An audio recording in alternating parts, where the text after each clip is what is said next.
네, 안녕하세요. 저는 공주대학교에서 학생들 가르치고 있는 문경호라고 합니다. 본래 전공은 고려시대이고요. 고려시대 바다를 전공했습니다. 그래서 조세운송, 바닷길, 그다음에 고려시대 배 그런 것들 공부하고 있습니다. 주제가 대체로 자연환경하고 관련된 것들이더라고요. 그래서 자연지리적으로 접근할까라는 생각을 잠깐 했었는데 그쪽 분야는 제 전공도 아니고요. 그리고 원하는 방향이 자연 환경에 맞춰서 인간이 어떻게 역사를 이뤄왔는지 초점을 그쪽에 맞춰서 백길, 그다음에 갯벌, 그다음에 운송로, 조류 그런 것들에 대해서 쭉 한번 정리를 해봤습니다. 굉장히 유명한 말이지요. 공은 국가의 군량이 모두 호남에 의지하고 있으므로 만약에 호남이 없으면은 나라도 없다고 생각을 했다. 이순신 장군 평가한 글인데요. 아까 이제 앞 발표에서도 호남이 어디냐, 그 다음에 호남의 중요성에 대해서 왜곡된 면이 있다 그렇게 말씀을 하셨는데 고려시대 전공이잖아요. 훈요 10조는 대개 이제 학계에서는 현종대 정도의 위조된 게 아닌가라고 보고 있습니다. 현종은 근데 참 이상한 인물이에요. 현종은 왕 되고 나서 얼마 안 있다가 거란이 두 번째 침략하는 바람에 개경을 버리고 나주로 피난을 왔습니다. 그래서 그때 개경이 함락됐었거든요. 그때 이제 왕이 바뀐 지 1년 정도밖에 되지 않은 상태에서 난이 일어났기 때문에 사람들은 왕이 바뀐지도 몰랐고요. 그다음에 왕이 피난 가는 것을 상상치 못한 상황인데 이제 피난을 왔단 말이에요. 그래서 공주 오는 동안까지 그 대접을 거의 못 받습니다. 근데 겨우 공주 왔을 때 공주 절도사 김은부라고 하는 사람이 왕이 온 것을 이제 곰나루 쪽에서 이렇게 환영을 하고 옷도 갈아입히고 밥도 먹여서 그래서 다음까지 이렇게 데려다 줍니다. 그러고 나서 이제 전주 거쳐서 나주까지 와서 나주에서 며칠을 보내다가 거란군이 돌아갔다는 얘기를 듣고 이제 비로소 가거든요. 근데 그러고 나서 희한하게도 그 도움을 받았던 그 공주도 한 단계 이렇게 급을 떨어뜨리고요. 그 다음에 이제 그 뒤에 대체적으로 호남에 대한 대우가 약간 박해지는 면이 있습니다. 근데 이제 그걸 문자화시킨 사람은 역시 역사학자들입니다. 그 현종 때 거란이 피난 와서 개경이 함락당했다고 말씀드렸었잖아요. 그때 고려도 실록을 만들고 있었는데 실록이 몽땅 다 불탔습니다. 그래서 하는 수 없이 돌아간 다음에 그 7대 실록이라고 하는 걸 만들게 되는데 그 7대 실록 만드는 작업에 참여했던 사람이 최항이라고 하는 사람입니다. 거기가 이제 경주 출신인 거죠. 그 할아버지가 최언위라는 분이고 최언위는 삼최로 유명한 사람입니다. 신라 말에 삼최 그러면 최치원, 최승우, 그다음에 최언위 그렇게 얘기하는데 최치원 같은 경우는 돌아다니다가 세상을 떴다고 알려져 있고요. 최승우는 견훤의 참모가 됩니다. 그다음에 최언위가 고려 왕건의 참모가 돼서 고려 세우고 그러는 데 있어서 나름대로 중요한 역할을 하거든요. 그 손자입니다. 근데 7대 실록을 만드는 과정에 죽었어요, 그 사람이.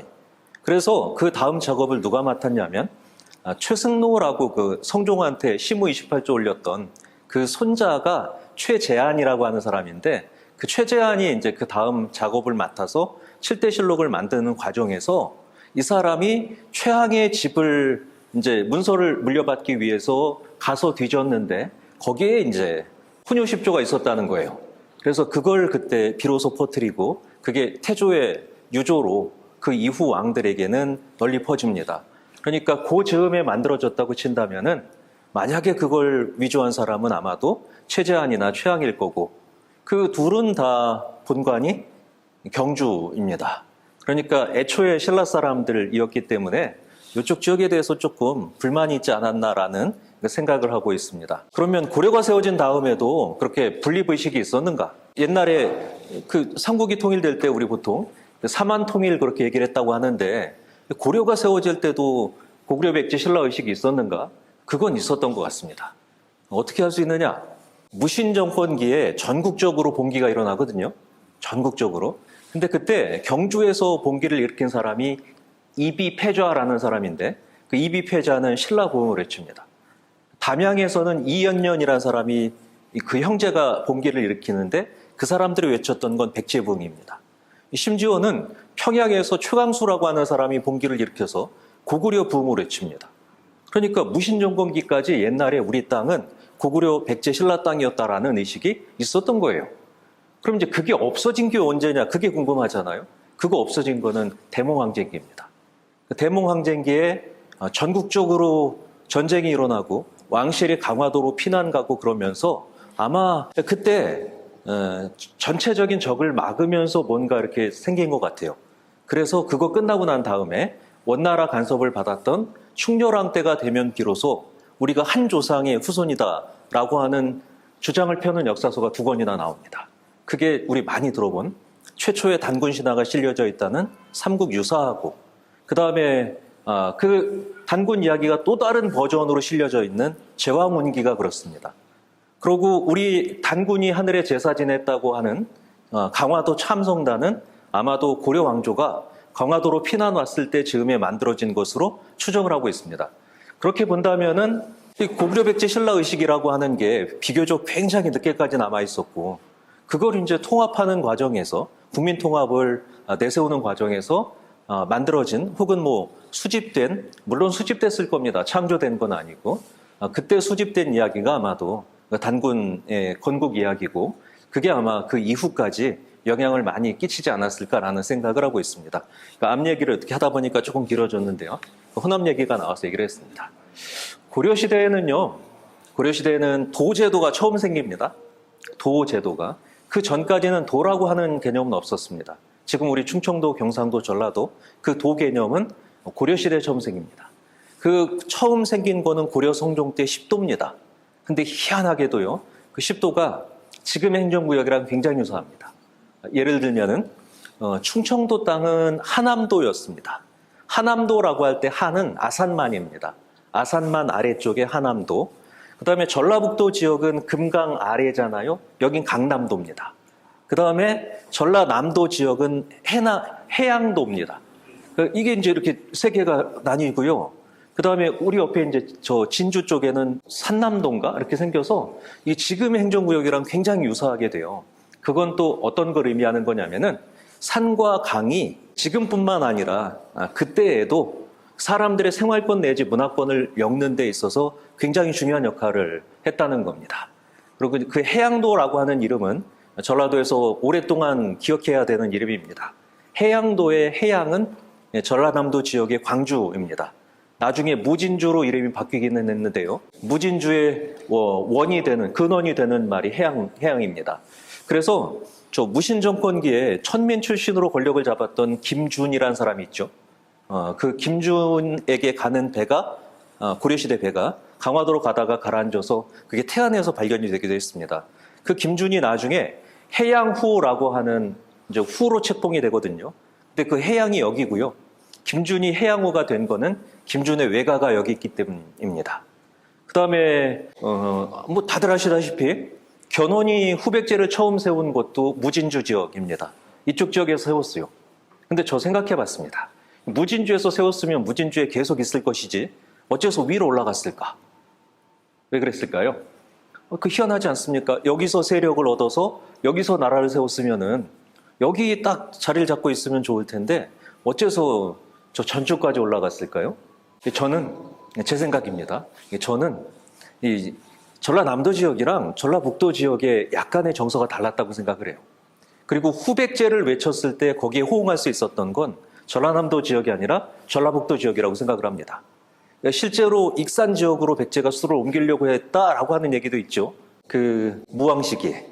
그래서 어쨌든 그런 문화권이라고 하는 개념, 그 다음에 교통권이라고 하는 개념, 생활권이라고 하는 개념을 종합해 보면은 이게 이제 길하고 굉장히 밀접한 관련이 있습니다. 그리고 길은 산하고 강으로 끊어집니다. 산을 만나면 끊어지고 강을 만나면 끊어집니다. 그래서 그게 결국은 또 그 사람들의 이렇게 흔히 아이들 말하는 바운드리가 이렇게 만들어집니다. 근데 그걸 극복할 수 있는 게 있습니다. 그게 뭐냐면 그게 바닷길입니다. 산으로 막히고 강으로 막힌 걸 하나로 연결할 수 있는 게 그게 바닷길이죠. 그 바닷길이 뚫리지 않으면 전근대 시대에는 물자를 운송할 방법이 없습니다. 특히 개경이나 한양에 수도가 있었던 시기에는 남쪽 지역에서 물자를 조달받지 않고는 국가를 운영할 수가 없습니다. 그러면 이제 어떻게 해야 되느냐? 반드시 배에다 물자를 실어서 올려야 됩니다. 그러면은 또 어디를 거쳐야 되느냐? 전라도 바다랑 충청도 바다를 건널 수밖에 없습니다. 근데 바닷길이 순하면 좋을 텐데 순하지 못한 데가 많습니다. 특히 좀 이따 보여드릴 테지만 전라도 지역에서는 명량이 험지 중에 험지입니다. 그 다음에 지금은 조기 잘 잡히기로 유명한 영광 앞바다의 법성포가 옛날에 그 칠산 앞바다라고 부르는 최대 험지였습니다. 그 다음에 위로 올라오면은 태안의 안흥량이 생각을 해보십시오. 경상도 지역에서부터 배를 통통거리면서 통통도 아니죠. 노를 젓고 그 돛을 이용해서 쭉쭉쭉쭉 올라가서 간신히 안흥까지 갔는데 충청도 거기가 험지라서 전라도 좋은선, 경상도 좋은선이 50척씩 거기서 갈았습니다. 그러고 나면 이제 그 위로는 택도 없는 거죠. 그래서 그 길을 피하기 위해서 어떻게 할 것인가를 가지고 고려왕조 500년, 조선왕조 500년을 아주 골머리를 썩습니다. 오죽하면 운하를 팔려고 해요. 그 태안하고 서산 사이가 굉장히 좁은 만입니다. 위로는 가로림만이 있고 밑에는 천수만이 있어요. 그 목이 요만합니다. 20리 정도밖에 안 돼요. 거기를 뚫기만 하면은 태안을 앞바다를 안 거치고도 올라갈 수 있거든요. 근데 그걸 공식적으로만 4번, 비공식적으로는 7번 가까이 뚫어보려고 하는데 결국은 못 뚫습니다. 그래가지고는 결국 좋은 제도가 폐지되는 1894년까지도 태안 앞바다를 왔다 갔다 거리면서 다닐 수밖에 없었습니다. 그 대표적인 산물이 그 태안 앞바다에서 최근 2007년부터 나오기 시작한 고려시대, 조선시대 배입니다. 거기서 배가 5척이 나왔습니다. 고려시대 배가 4척, 그 다음에 조선시대 배가 1척인데 그건 몽땅 다 전라도 지역에서 조세를 싣고 혹은 뭐 곡물을 싣고 물자를 싣고 올라가다가 가라앉은 배입니다. 저는 조금 의문인 것이 왜 그 배들에 대해서 그 전라도 해안가 지역에서 관심을 덜 갖는가입니다. 그거는 다 여기서 출발했거든요. 마도 1호선 같은 경우는 나주 쪽에서 출발한 것 같아요. 그다음 마도 2호선 같은 경우는 부안에서 출발을 했습니다. 마도 3호선은 여수에서 출발했고요. 마도 4호선 나주에서 출발했습니다.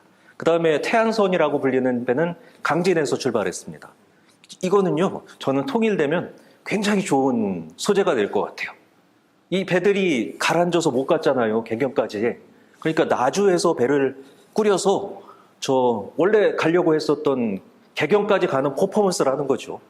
4척이 다 전라도 배니까 그런 것들을 어떻게 좀 생각을 해보면 어떨까라는 생각을 연구하면서 좀 하고 있습니다. 그 다음에 이제 여기서부터는 제가 드릴 말씀인데 배를 타고 출발하는 방법, 운항하는 방법 같은 것들입니다. 이건 뭐 사실 잘 알려진 겁니다. 배를 타고 운항을 할 때 어떻게 가는가? 뭐 지금은 나침반 가지고 가지만 옛날엔 당연히 나침반이 없었습니다. 송나라 때 나침반이 만들어졌다고 하지만 그게 정확히 이야기하자면 그 지남철입니다. 지남은 남쪽을 가리킨다는 뜻입니다. 그러니까 남쪽만 가리키는 도구가 만들어지는 거죠. 물론 그 반대는 북쪽이 되니까 남쪽만 가리킬 수 있다면은 북쪽도 알고 동쪽도 알 수 있지만, 근데 서근 기록을 봐도요, 그게 굉장히 명확하지는 않습니다. 방위가 막 틀려요. 짚는다고는 하지만 뭐 지금 같지는 않은 거죠. 그럴 때 그러면은 이제 어떻게 항해할 수밖에 없는가? 제일 중요한 거는 산입니다. 그 다음에 섬입니다. 산하고 섬을 보고 운항하는 걸 일컬어서 지문한법이라고 부릅니다. 산과 그 다음에 섬, 그리고 삐쭉삐쭉 튀어나온 바위 같은 것들을 보면서 하는 겁니다. 이거를 가장 잘 아는 사람은 운항 경험이 가장 많은 사람입니다. 그럼 그 운항 경험이 가장 많은 사람은 누구냐? 사공입니다. 그러면은 백길에 있어서 가장 존경받는 사람이 누구냐? 백길을 가장 잘 아는 사공입니다. 최근 들어서요, 어른들이 대우를 못 받고 있죠. 옛날 어른들한테는 열심히 하셨는데, 그렇죠? 근데 그 중요한 이유는요, 너무 사회가 빨리 바뀌어서 그렇습니다. 지식 구조가 너무 빨리 바뀌었어요. 바뀌지 않았던 농경사회나 아니면은 섬을 보고 운항했던 시대에는 그 지식이 아니면 결국은 살아남을 수 있는 방법이 없습니다. 그러니까 어쨌든 이 자체가 굉장히 중요한 겁니다. 누가 딱 어느 섬을 보는 순간 저건 무슨 섬이니까 이쪽으로 가야 된다? 저기 저 육지로 보이는 산이 저거니까 저긴 어디쯤이다? 이야기할 수 있는 건 다 지문항법 때문입니다. 그다음 두 번째는 추측항법입니다. 이거야말로 굉장히 중요한 경험이 토대가 되는 거죠. 여기서 어디쯤 가면은 뭐 강이 나와. 여기서 어디쯤 가면은 뭐 여수야. 그런 것들은 추측항법으로 가는 겁니다. 그 다음에 이제 세 번째는 저거는 제 생각에는 많이 이용됐을 것 같지는 않아요. 이제 밤에 별을 보면서 방향을 찾는 건데 대표적인 게 북극성이나 아니면 금성 같은 겁니다. 이 금성은 초저녁에 동쪽에서 서쪽에서 뜨니까 어쨌든 그 별을 보고요. 북극성은 또 움직이지 않는 별로 알려져 있으니까 북쪽 방향 찾고 그런 데 있어서는 이게 중요합니다. 밤에는 근데 항해를 잘 안 해요. 웬만하면. 길을 잘 아는 사람도 밤에는 바닷속에 숨어있는 암초를 피하기가 어렵기 때문에 웬만큼 급하지 않으면 밤엔 잘 가지 않습니다.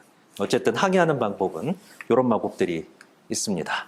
그 다음에 이제 그거 말고 인위적으로 소식을 주고받는 방법도 있습니다. 우리 가장 잘 아는 게 봉수입니다. 여기 보면 이제 이런 구절이 있습니다. 올해가 서긍이라고 하는 송나라 사람이 고려에 다녀간 지 900주년이 되는 해입니다.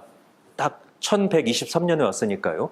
생각보다는 큰 행사가 좀 없어서 아쉽기는 한데 그 사람이 중국에서 출발해서 고려 개경까지 가는 동안에 쭉 이제 항로를 적어놨습니다. 그래서 아이러니하게도 우리는 그걸 보면서 고려시대 항로를 추론하고 있습니다. 그 기록에 따르면은 흑산을 처음 봤습니다. 와서 흑산은 백산 동남쪽에 있어서 요거는 이제 홍도로 추정하고 있고 앞에 거는 흑산도입니다. 흑산은 백산 동남쪽에 있어서 서로 바라볼 정도로 가깝다. 처음 바라보면 매우 높고 험준하다. 가까이 가면은 뭐 첩첩이 쌓인 산을 볼 수 있다. 그 다음에 가운데 뻥 뚫린 동굴이 있어서 배를 숨길 만하다라는 구절도 있고요. 이거보다 제가 주목하는 건 이제 그 밑에 겁니다. 고려에서는 큰 죄인이지만 죽음을 면한 사람은 대부분 이곳으로 유배되어 온다라고 해서 고려시대부터 흑산도가 유배가는 섬이었다라고 하는 내용이 나와 있고요. 그 다음에 이제 그 뒤에 중국 사신의 배가 여기에 이르면 밤에는 산 정상에서 봉화를 밝히고 그 다음에 이제 낮에는 아마 연기를 피웠을 겁니다. 그러면서 개경까지 이르게 한다라고 하는 구절이 있습니다.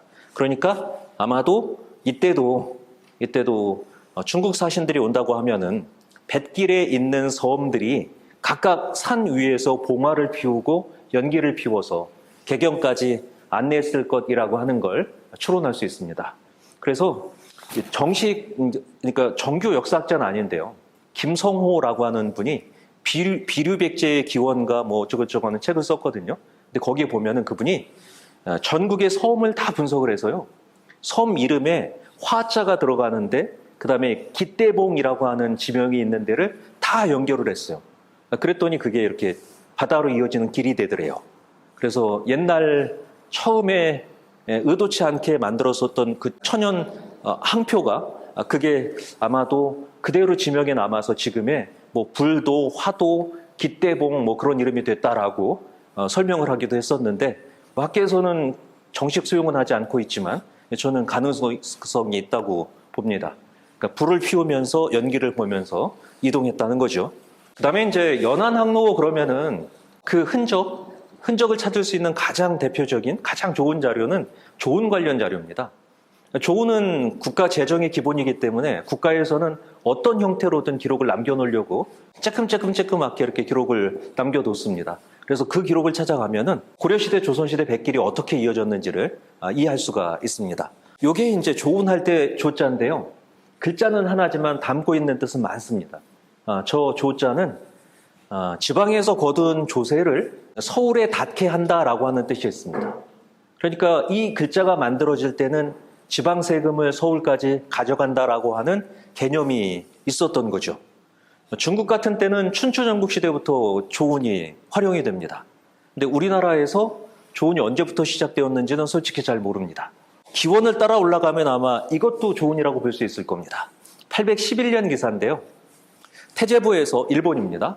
태제부에서 말하기를 신라 사람 김파영, 김승계, 김소파 이 세 사람이 진술하기를 떠내려왔거든요. 일본으로. 본현의 곡식을 운반하는 데 차출되었는데 이 사람들이 근데 중간에 해적을 만나서 물건을 뺏기고 일본까지 떠내려왔다라고 되어 있습니다. 이 사람들이 세금을 운송했다, 배로 운송했다라고 본다면은 이것도 아마 조운의 한 종류로 볼 수 있을 겁니다. 근데 조운제라고 하는 말은 신라시대 기록에는 전혀 없습니다. 그게 완전히 제도로 자리를 잡은 거는 고려시대 와서입니다. 고려시대가 되면은 이제 전국에 13개의 조창을 설치하고요. 그 13개의 조창에다 곡식을 모아놨다가 배를 이용해서 서울까지 가져옵니다. 그때 서울은 개경입니다. 이게 13개 조창입니다. 처음에는 12개가 만들어졌다가 나중에 황해도 장현에 하나가 더 만들어져서 13개가 됩니다. 근데 그 13개 중에 전라도에 설치된 조창이 몇 개인지 한번 보세요. 제가 색칠해 놓은 게 이 전라도 조창입니다. 하나, 둘, 셋, 넷, 다섯, 여섯입니다. 그러니까 12개가 만들어졌을 때는 6개가 전남에 있었던 거고요. 13개일 때도 6개가 전국의 조세 운송에 있어서 중요한 역할을 했던 겁니다. 사실 요 6개를 제외하면요. 이거는 흥원창은 강원도에 있었어요. 예, 강원도. 지금 저 원주입니다. 그다음에 덕흥창은 충주에 있었습니다. 그다음에 하양창, 영풍창은 여기 충청도 겁니다. 그리고 경상도께 통양창하고 석두창 2개입니다. 사실상 한 도에 한두 개밖에 없어요, 조창이. 근데 이제 전라도만 6개가 있었다는 건 이미 이 시대부터 호남 쪽에서 올라오는 조세가 국가 운영의 기틀이 됐다라는 걸 이것만 봐도 추론이 되는 거죠. 근데 이제 조선시대가 되면은 조금 바뀝니다. 조선시대는 9개 조창으로 바뀌는데요. 그 9개 조창 중에 이제 3개 정도가 3분의 1이 전라도에 설치가 됩니다. 그럼 이제 비중이 줄어든 거냐, 이전에 비해서? 근데 그건 또 생각해 보실 여지가 있습니다. 보세요. 가흥창이라는 건 아까 충청도 충주에 설치된 거라고 그랬죠. 흥원창은 아까 강원도 원주에 설치됐다고 그랬죠. 이건 그대로 남았습니다. 고렵게. 그 다음에 금곡포, 그 다음에 조호포는 황해도에 설치가 됐습니다. 그 다음에 이제 공세곳 충청도 거 하나입니다. 그리고 나머지는 다 전라도 겁니다. 요거 하나만 빼면요. 나머지 요것들은요. 다 강에 설치된 겁니다. 강입니다. 여기서부터 여기까지 4개가 바닷가에 설치된 건데 그 4개 중에 3개가 전라도에 있는 거죠. 그러면 이제 옛날에 12개, 13개였던 게 왜 조선시대 와서는 줄어들었을까요? 오히려. 국가 재정은 규모가 더 커졌을 텐데. 고려시대에 13개나 됐던 게 조선시대 와서 왜 9개로 줄었을까요? 전라도는 6개나 됐던 조창이 어째서 3개로 줄었을까요? 그거는 왜구 때문에 그렇습니다. 고려 말에 왜구 침략을 당하고 난 다음에는 바닷가에 뭐를 두는 게 너무 무섭습니다. 왜구가 조창 털어가죠. 그다음에 좋은 선 가져가죠. 사람들 잡아가죠. 물자 털어가죠. 그러니까 바닷가 쪽에, 특히 경상도 쪽에는 아예 두질 못합니다. 물론 태종 전까지는 바닷가 쪽에, 경상도 바닷가에 창고를 두긴 뒀었는데 그 배들이 너무 멀어서 오는데 힘들고 오다가 가라앉는 경우가 많아서 없애버리긴 했어요. 그럼에도 불구하고 어쨌든 전라도 지역의 조창은 고려시대에 이어서 여전히 중요한 역할을 하고 있었다는 건 그 숫자만 봐도 충분히 이해가 될 정도로 많이 있습니다. 이게 조창이 설치된 지역을 지도에다 표시해 보는 겁니다. 아까 제가 말씀드렸던 것처럼 조선시대는 대부분 다 이렇게 내륙 쪽으로 조창이 옮겨갑니다. 고려시대는 모두 다 이렇게 바닷가에 있었습니다. 그러면 이제 고려에서 조선으로 넘어가면서 좋은 제도가 바뀌게 된 데에 그 왜구가 굉장히 중요한 역할을 했다는 걸 이 지도를 보면 또 이렇게 알 수 있습니다. 고려시대 동안에 바닷가의 조창이 이렇게 오랫동안 유지가 될 수 있었던 건 해적이 없었기 때문입니다. 바다가 안정되지 않으면 좋은 제도는 운영할 수가 없습니다. 근데 이제 고려 말에 왜구가 제대로 우리나라 운송 체제에 큰 영향을 끼친 거죠. 그래서 이제 이렇게 바뀝니다. 그나마도 나중에 영산창은 법성포창에 합쳐져요. 법성창에. 그래서 이건 없어집니다. 그러고 나면 이제 여기서만 조운을 했다는 걸 대체로 알 수 있죠. 영산창이 없어지는 이유는 영산강 때문입니다. 영산강에 토사가 쌓이면서 나주 쪽에서 곡식을 싣고 나오려면은 바닷물이 들어오기를 기다렸다가 와야 돼요. 그렇지 않으면은 자꾸 모래턱에 걸려서 못 오니까. 그러니까 바닷물 들어오기를 기다렸다가 나와서 저 영광까지 가면은 15일이 걸린대요. 영광에서 배 타고 서울까지 가면은 빨리 가면 7일, 바람을 못 만나서 기다려도 한 15일밖에 안 걸리거든요. 그러니까 세종 때쯤 되면 어떤 얘기가 나오냐면은 영산창에서부터 법성포까지 오는 거리나 법성포에서 한양까지 오는 거리나 똑같으니까 아예 그냥 법성포로 영산창에서 걷던 것을 합쳐버리자라고 하면서 그게 이제 조선 후기 가서는 실제로 실현이 됩니다. 그 다음에 이제 여기서부터는 바닷길입니다. 바닷길. 지금 남아있는 바닷길 관련 기록은 조창이 있었던 데부터 있습니다. 고려시대 가장 끝에 있었던 조창은 지금의 마산에 있었습니다. 지금은 마진창이 합쳐져서요. 마산, 진해, 그 다음에 창원이 합쳐져서 창원시가 됐거든요. 근데 전에 마산에 그 석두창이라고 하는 창고가 깊숙이 들어와 있었습니다. 여기서부터 출발을 하면은 이게 이제 거제도예요. 거제도 위쪽을 이렇게 가서 그 다음에 견내량이라고 부르는 임진왜란 때 전투가 일어났었던 여길 이렇게 빠져나와서 그 다음에 저 위로 올라가서 노량을 또 지납니다. 여기까지 이제 경상도예요. 그 다음에 이제 거기서 나오면은 광양만으로 이렇게 나와서 그 다음에 이제 가망만으로 들어가게 되어 있습니다. 여긴 여수입니다. 여자만 뭐 저 가망만 하는 여기도 섬이 굉장히 많지만 여기를 이렇게 거칩니다. 그러고 나서 이제 우리 그 비행발사체로 유명한 나로도 그 사이를 이렇게 지나서 그 다음에 이 고흥하고 거금도 사이를 지나서 이렇게 빠져나오게 되어 있습니다. 희한하지 않으세요? 왜 저 사람들은 여기서 이렇게 안 오고 이렇게 가면 쉬울걸? 왜 이렇게 안 오고 여기 막 이렇게 피하기도 힘들 텐데 저렇게 섬과 섬 사이를 헤치면서 왔을까요? 그거는 아까도 말씀드렸던 것처럼 눈으로 봐야 갈 수 있습니다. 눈으로 봐야 되고 갔던 길을 갈 수 있습니다. 그러니까 백길만큼 보수적인 게 없습니다. 백길처럼 요 항로가 조선 후기까지도 그대로 이어집니다. 그래서 조선 후기에 동해로 가는 사람들도 요 길을 쭉 따라서 경상도로 간 다음에 동해로 갑니다. 희한하게 백길은 잘 바뀌지 않습니다. 여기까지 이제 왔어요. 겨우 고흥까지 왔습니다. 이 고흥은 들어보셨을 테지만 굉장히 재미있는 동네입니다. 저기가 고려시대는 고이부곡이었습니다. 고이는 뭐게요? 고이 동물입니다. 고이. 예, 동물입니다. 동물. 뭘까요? 고이. 가이는 개. 그럼 고이는 고양이입니다. 고양이. 묘부곡이에요. 고양이 부곡인데요. 이 동네에서 걸출한 인물이 하나 태어납니다.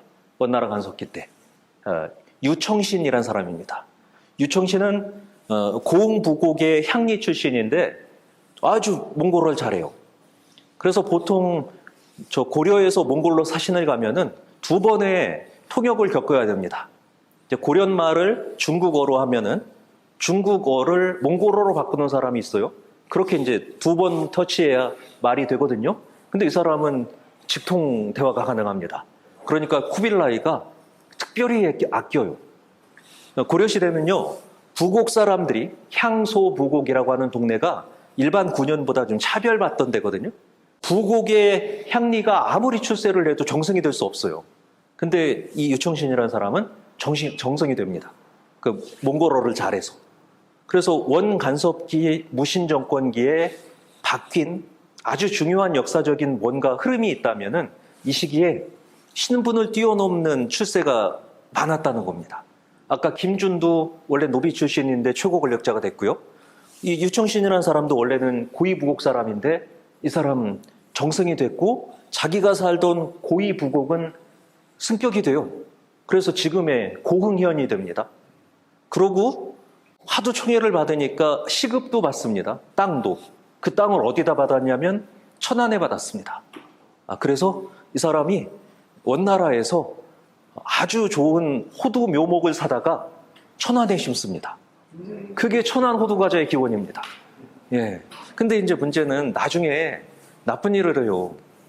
원에 찾아가서 고려를 원나라 행성 중에 하나로 만들어버리자고. 입성책동이라고 부르는데 그걸 해서 욕을 먹습니다. 그래서 천안이 굉장히 중요한 컨텐츠를 갖고 있으면서 못 써먹고 있습니다. 그게 이제 그 호두가 유청신이 친원 세력이 갖다가 심은 거라고 하면은 이제 약간 의미가 쇠퇴하죠. 그거보다도 더 유청신을 못 띄우는 이유가 있습니다. 유청신이 거기다 땅을 받고 난 다음에 고흥 유씨들이 그 동네 많이 살거든요. 그 고흥 유씨의 대표적 인물이 유관순입니다. 하필이면 친원파 후손이 유관순인 거예요. 그러니까 이제 유청신을 띄워놓으면은 유관순까지 타격을 받을 수 있습니다. 흥미로운 거는 그 유청신이 갖다 심었다는 호두나무가 지금도 광덕사라고 하는 절에 그 유청신 호두나무 3대 손이 살아 있습니다. 호두나무도 후손을 남기는데 3대 손이 살아 있어서 그게 천안의 기념물로 지정이 되어 있어요. 예, 어쨌든 얘기하다 멀어졌는데 옛날엔 고이부곡이었는데 고양이 부곡. 근데 고흥으로 바뀐 게 고려시대입니다. 그것도 유청신 때문입니다. 그 다음에 이제 거기서 빠져나오면 고이부곡을 빠져나오면 또 요 안으로 들어가야 됩니다. 고금도가 있는 대로. 이 고금도 안쪽으로 쏙 들어가면은 도안만인데요. 여기가 그 유명한 고려청자 생산되던 강진입니다. 강진은 옛날에 도강현이랑 탐진현이었습니다. 그래서 그 둘을 합쳐서 이제 강진 그렇게 이름을 붙였는데 탐진이란 이름이 재밌습니다. 이 탐진은 탐나로 가는 나루란 뜻입니다. 그러니까 조선시대에도요, 제주도로 갈 때는 여기서 빠져나와서 갑니다.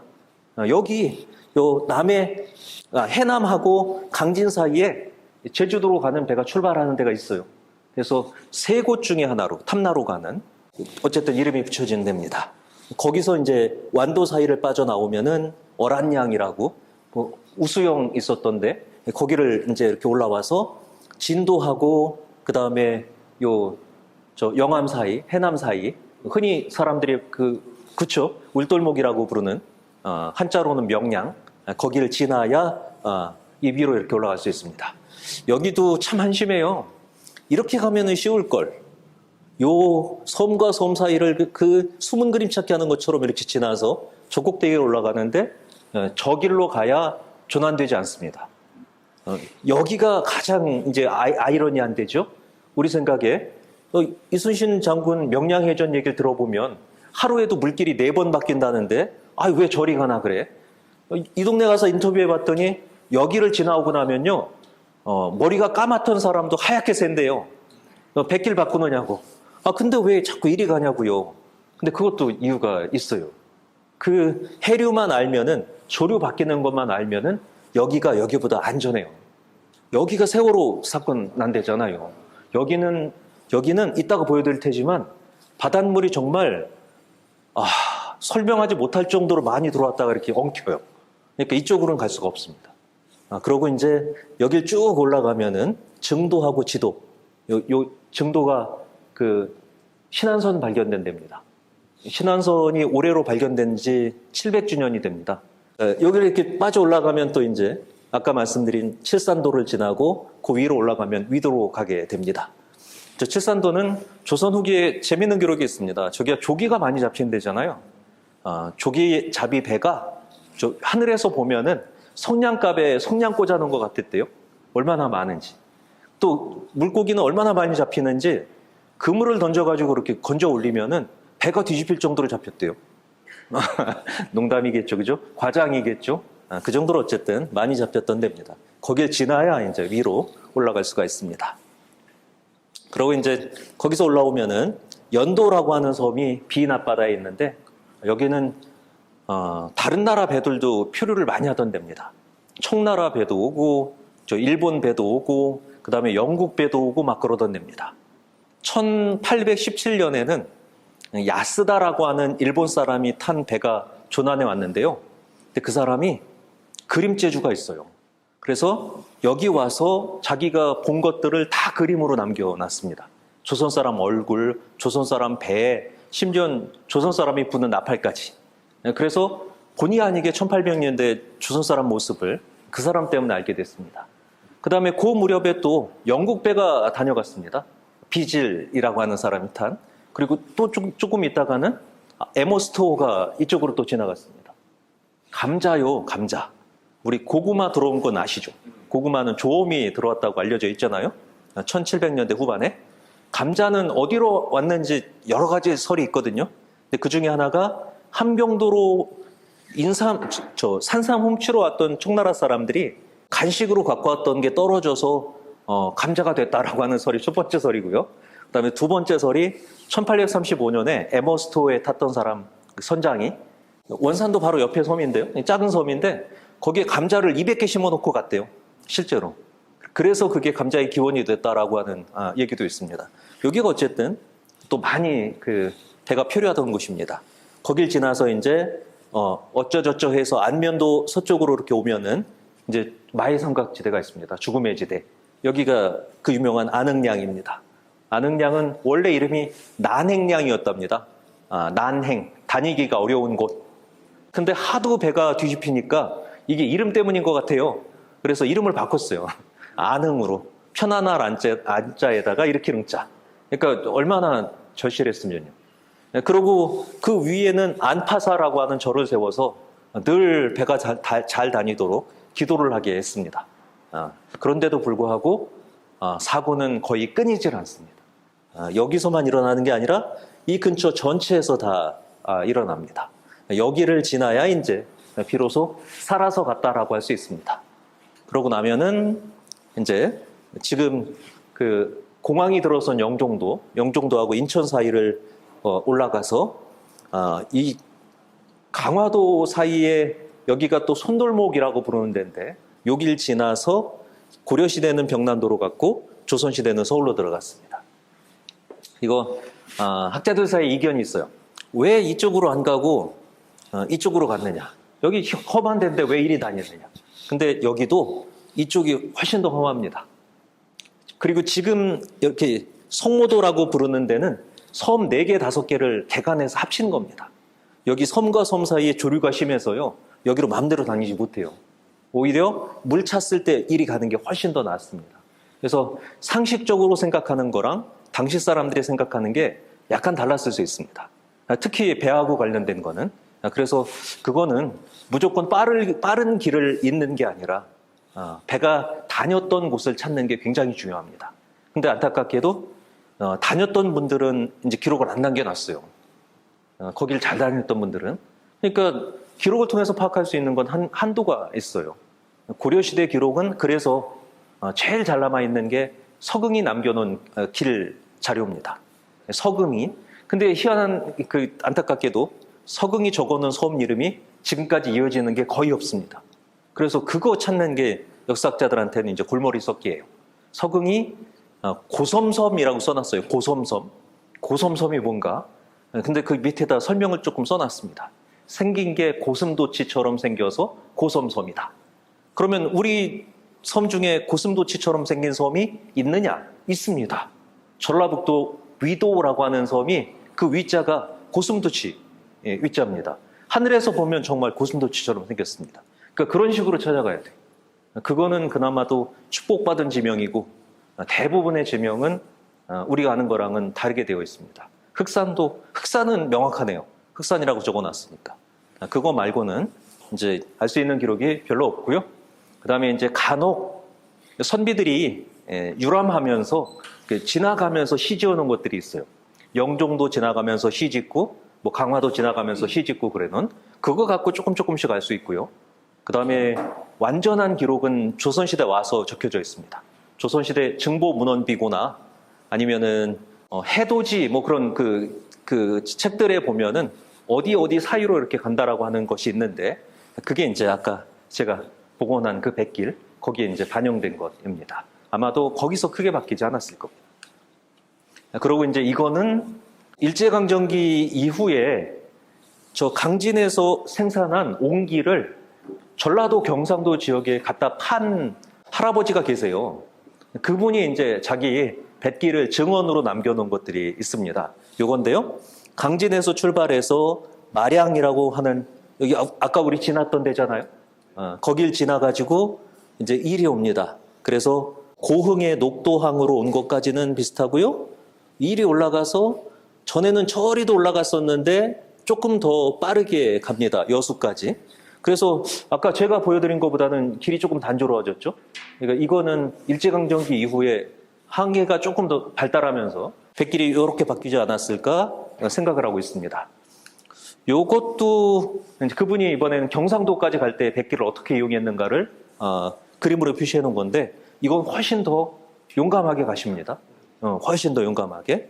그래서 이쪽으로 빠지고 막 그래야 되는데 뭐 뿡 뛰어가지고는 이리 가시고 헐 뛰어가지고 또 저리 가시고 훅 뛰어가고 이리 가고 요즘하고 비슷하게 다녔다라고 이렇게 기록을 해놓고 계십니다. 그러니까 일제강점기 이후에 바뀐 게 되게 많아요. 1차적으로 바뀌는 거는 배가 바뀌었습니다. 그래서 지금 포구 그다음에 저 나로 같은데 배 복원해 놓은 것 중에 상당수는요 일제강점기에 배 복원해 놓은 겁니다. 그거는 고증 안 받은 거예요. 가짜로 만들어 놓은 것들 되게 많습니다. 특히 저 남한 강가에 그 배 만들어 놓은 것들은 그거는 완전히 외풍입니다. 그다음에 이제 바닷길도 많이 바뀌었습니다. 일본 사람들 들어오고 난 다음에 물론 그 시기에 해도를 그리고요 바다 지형을 그리고 나침반이 고도로 발달하고 그러면서 아마 지금만큼 이렇게 다닐 수 있는 기술 같은 것들이 나오지 않았을까 생각을 합니다. 그다음에 이제 배 이야기인데요. 우리나라 배는요 신석기 시대 유적부터 일단 발견은 되고 있습니다. 저 비복리에서 신석기 시대 배 편이 이렇게 나왔거든요. 나주에서도 영산강 부근에서 고려 초기 배로 추정이 되는 그 배 조각이 나온 적이 있습니다. 그다음에 이제 전격적인 배 발굴은 태안에서 나오기 시작했습니다. 갯벌에 잠겨있던 게 아까 5척이 나왔다고 그랬잖아요. 그다음에 안좌도 쪽에서 최근에 또 완도 쪽에서 배 한 척이 나왔습니다. 갯벌에 잠긴 것들이 나오고 있는 거거든요. 그러면은 이제 이건 조금 궁금하지 않으세요? 그동안 세상의 모습을 드러내지 않았던 가라앉은 배들이 왜 최근 들어서 이렇게 막 보이고 있는 걸까? 이게 만약에 옛날부터 이렇게 보였더라면은 지금 남아있을 리가 없죠. 갯물이 들어왔다 나갔다 하는데 배가 이렇게 나와 있었으면 당연히 다 썩어서 없어지거나 바닷물에 휩쓸려서 없어졌겠죠. 근데 최근에 어째서 그렇게 나오는가? 2000년대 들어서. 그거는 방파제하고 개간공사 관련이 있습니다. 방파제 개간을 해놨더니 바닷 물길이 바뀌었습니다. 저 태안도요, 마도에서부터 신진도까지 가는 제방을 만들었더니 원래 왔다 갔다 가리던 길인데 거기가 막혔어요. 그러니까 바닷물이 치고 빠지고 그러면서 갯벌이 깎였습니다. 그러니까 이제 숨겨졌던 그 고려시대 배들이 이제 모습을 드러내기 시작했습니다. 그보다 더 재밌는 거는 왜 조선시대 배는 한 척밖에 안 나올까? 가라앉은 배가 한 번에 50척도 있다고 기록되어 있는데 태종실록에. 근데 왜 지금까지 나온 배 중에 17척이 나왔는데 14척이? 근데 그 중에 조선시대 배는 왜 한 척밖에 없을까? 몽땅 다 고려시대 배일까? 왜 그럴까요? 조선시대 배가 훨씬 더 많이 가라앉고 많이 나와야 되는데 조선시대는 지금 한 척밖에 안 나왔거든요. 나머지는 다 고려시대 배인데 왜 고려시대 배가 자꾸 나오고 있는 걸까? 신라시대 배가 한 척이 있습니다. 영흥도에서 나온 게. 나머지는 다 고려시대 거거든요. 그거는 대략 두 가지로 이해할 수 있습니다. 일단 첫 번째는 고려시대 배의 상당수는 도자기를 싣고 있습니다. 도자기를 싣고 있으면은 배가 무거우니까 갯벌에 푹 박힙니다. 그리고 그 위에 개흙이 쌓이면은 그게 남는 거죠. 근데 조선시대 배들은 대개 곡식을 실었습니다. 곡식은 빠지면 흐트러집니다. 그러면 이제 배가 뜨지요. 그러면은 이제 목재가 흩어지게 되면서 남아있는 게 별로 없죠. 그 다음에 조선시대 가라앉은 배가 없는 중요한 이유 중에 하나는 놀랍게도요, 좋은 선이 가라앉으면은 다 건져내야 됩니다. 그 동네 사람들이. 다 동원이 돼서 갈고리로 건져 올려요. 근데 많이 회수할 때는 90%로 회수합니다. 사람들 얼마나 들볶았게 했어요. 가가지고 그 갈고리로 긁어 올리느냐고. 못 찾으면 이제 그때부터는 가라앉은 선장하고 가라앉은 배의 선장과 선원들을 잡아다가 쥐잡듯이 잡습니다. 이유는 실제로 그걸 해먹는 사람들이 많습니다. 안면도에 쌀썩은 여라고 하는 데가 있어요. 쌀썩은 여. 오죽 배가 많이 가라앉아가지고 곡식이 썩어 나갔으면은 여 이름이 쌀썩은 여예요. 가서 봤는데요, 배가 뒤집힐 곳이 아니에요. 더 험한 데도 있어요. 근데 거기가 쌀썩은 여예요. 예, 그래서 이제 사람들한테 물어봤더니 그 동네 전해지는 얘기 중에 그런 말이 있대요. 애가 배고파서 울면은 얘야 울지 마라. 좋은 선 지나가면 떡 해줄게. 이제 가다가 해먹은 배예요. 떠나기 전부터 모자라요. 그대로 도착하면 어떻게 되겠어요? 빼먹은 거 다 물어내야 되고 곤장 맞고 난리 나겠죠? 그러니까 이제 죽지 않을 만한 데다가 갖다 이제 박는 거죠. 더 재미난 거는 물에 빠져 죽은 사람, 그러니까 물에 빠진 조은선이 가라앉았는데 생존한 사람의 확률, 살아있을 확률이 배가 침몰했을 때 80%가 넘어요. 90% 가까이 살아요. 대부분 어떻게 사냐면은 큰 배는 따라다니는 종선이라고 하는 배가 있어요. 물도 실어다 주고 땔감도 갖다 주고 식량도 갖다 주고 하는 이 큰 배가 가라앉을 때가 되면 그리 다 뛰어요. 그래서 살아나기도 하고, 그 다음에 이제 얕은 곳에서 이렇게 가라앉으면 지나가던 배가 구해주기도 하고 하는 형태로 해서 살아남는데, 근데 어쨌든 그 시대에도 양심이 없는 사람들은 많아서 출발하기 전부터 이미 다 떼먹고 서울 가면 죽을 것 같으니까 가라앉은 배들이 꽤 있었다라는 그건 사실인 것 같습니다. 뭐 좀 여러 가지 얘기를 해놨는데요. 혹시 이제 국악하시는 분들 관심이 있지 않으실까 싶어서 이 부분은 일부러 집어넣습니다. 그 중국 고대에 일본까지 가는 백길들이 이제 묘사가 되어 있는데 백길들을 정리하면 대략 이런 형태로 할 수 있다라고 제가 그 PPT에 정리를 했거든요. 그러니까 그거 보시면은 될 것 같고요. 요거는 설명을 좀 드려야겠어요. 그거 발굴하시면서 저기는 좀 상가해 주셨으면 좋겠어요. 당황성이 신라 시대의 최대 무역항이었다라고 하는 말씀은 그거는 맞지 않습니다. 제가 연구한 바에 따르면. 왜 그러냐면 당황성이라고 하는 단어를 저 삼국사기에서 찾으면은 3번, 4번밖에 안 나오는데요. 그것도 다 고구려 백제 망하기 전 일입니다. 당황성이 지금이 어디냐면은 저 경기도 화성의 남양이라고 하는 데입니다. 거기는 한강보다 훨씬 더 아래에 있습니다. 근데 그런 생각 해보셨어요? 신라가 한강유역 차지하고 난 다음에 제일 크게 얻을 이익이 뭡니까? 한강유역 차지하고 나서 신라가 얻을 수 있는 가장 큰 이익. 그거는 경상도에서 고개 하나만 넘으면, 중령만 넘으면 충청도에 달하게 되니까, 충청도에는 한강이 있잖아요, 남한강이. 그러면 거기 따라 나가면은 곧바로 서해바다로 갈 수 있어요. 그러면은 거기서 직선으로 건너면 산둥반도고 위로 올라가면 요동입니다. 그렇죠? 그럼 한강유역을 차지하고 난 다음에 신라는 최대 무역항을 어디에 만들어야겠습니까? 한강하구에 만들어야죠. 근데 한강하구가 아니라 당황성에 만듭니다. 훨씬 더 아래인데 거기는 가기도 힘들어요. 신라에서. 왜 그럴까요? 한강이 고구려하고 신라가 차지하고 난 다음에는, 옛날에는 고구려 백제, 신라가 차지하고 난 다음에는 고구려 신라의 경계입니다. 그럼 한강에 신라 배가, 그것도 당나라에 갈 때면은 선물을 잔뜩 실었을 거 아니에요? 그 배가 한강을 지나간다고 생각을 해보세요. 어떻게 되겠습니까? 고구려가 가만히 두겠어요? 당장 빼앗지. 당황성에다가 중국으로 건너가는 길을 만들어 놓은 건 궁여지책입니다. 그래서 통일 이후에는 이 당황성을 쓸 필요가 없습니다. 일단 첫 번째. 그다음 두 번째는 요건데요. 신라 백길 그리는 분들이 막 그으세요. 대항으로 이렇게 찍찍 그으신다고요? 빨리 갈 수 있는 길로. 근데 이거 한번 보실래요? 조서를 내려서 고구려 장수왕에게 안을 비롯해서 백제에서 간 사신을 호송하게 했다. 안 등이 고구려에 이르니 장수왕입니다. 장수왕이 말하기를 옛적에 백제하고 원수였다라고 하면서 자기네 옆길을 지나가지 못하게 했다라고 되어 있습니다. 그랬더니 이 사람들이 결국은 거길 못 가서 큰 바다로 오다가 백길이 막혀서 못 옵니다. 이게 무슨 말이냐면은 저 수나라에서 출발을 하면요, 요동을 거쳐서 이렇게 발에만 이렇게 올라갔다가 고구려 땅을 따라서 연해로 쭉 와야 백제로 갈 수 있습니다. 그러니까 수나라에 온 백제 사신을 그렇게 보내려고 했던 거예요, 수나라에서. 근데 그러려면 고구려 옆길을 지나야 되는데 고구려 장수왕이 그 길을 못 가게 한 거예요. 그랬더니 이제 먼 바다로 나갔다가 결국 백길을 잃어버려서 못 가는 거예요. 이 말이 무슨 말이냐면 장수왕 때에도 백제에서 중국으로 가려면은 연안항로로 가야 된다는 겁니다. 연안항로로 갑니다. 쭉 그어서 이렇게 서해 횡단해서 가는 게 아니라. 그 길이 안전한 길이에요. 그거는 크게 변하지 않습니다. 나중까지도. 그래서 막 이렇게 발굴하시고 난 다음에 주변에 이렇게 백길 연결하고 그러실 때 이 연안항로가 일단 기본입니다. 연안항해가. 그거는 생각을 좀 해주셨으면 좋겠습니다.